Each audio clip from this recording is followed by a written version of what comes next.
Hello all, நமஸ்காரம். எல்லோரும் நல்லபடியாக தமிழ் புத்தாண்டு செலிப்ரேட் பண்ணியிருப்பேன்னு நம்புகிறேன். ஏப்ரல் 30 வரைக்கும் நம்ம கான்டெஸ்ட் ஒன்று ரன் பண்ணியிருக்கோம். ஆல்ரெடி அதை பற்றி தெரிஞ்சிருக்கோம். ஸோ இன்ஸ்டாகிராம் பேஜில், ஃபேஸ்புக்கில், யூடியூப்பில் கீப் ஃபாலோயிங் அஸ். நிறையா அப்டேட்ஸ் காத்திருக்கு 30 வரைக்கும். செமி சில்க் காட்டன் கான்டெஸ்ட்டில் வின் பண்ணவா எல்லாருக்கும் விஷஸ்.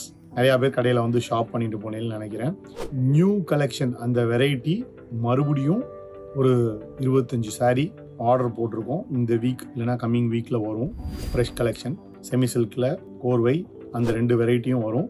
சார், நான் கான்டெஸ்ட்டில் பார்ட்டிசிபேட் பண்ணேன், என்னால் வாங்க முடியல அன்றைக்கி அப்படின்னா 30 வரைக்கும் உங்களுக்கு அந்த 20% for the semi silk alone கடையில் வந்து வாங்கினேன்னா அந்த ஆஃபரை எக்ஸ்டெண்ட் பண்ணி கொடுப்போம். வாங்காமல் இருந்தேன்னா அந்த நியூ கலெக்ஷனில் நீங்கள் 30 இது பண்ணிக்கோங்க. சைட்டில் போடுறதுக்கு முன்னாடியே கடையில் வித்துடுறது. கடை நம்பர் உங்களுக்கு தெரியும்னு நினைக்கிறேன். 9361186668 கீழே கொடுத்துருக்கோம். அந்த நம்பருக்கு காண்டாக்ட் பண்ணி வந்துட்டான்றதை மண்டே அன்னைக்கு செக் பண்ணிடலாம். சொல்லிவிடுவோம் உங்களுக்கு. ஸோ கலர்ஸ் என்ன இருக்குன்றதை பார்த்து நீங்கள் செலக்ட் பண்ணிக்கலாம். நமஸ்காரம்.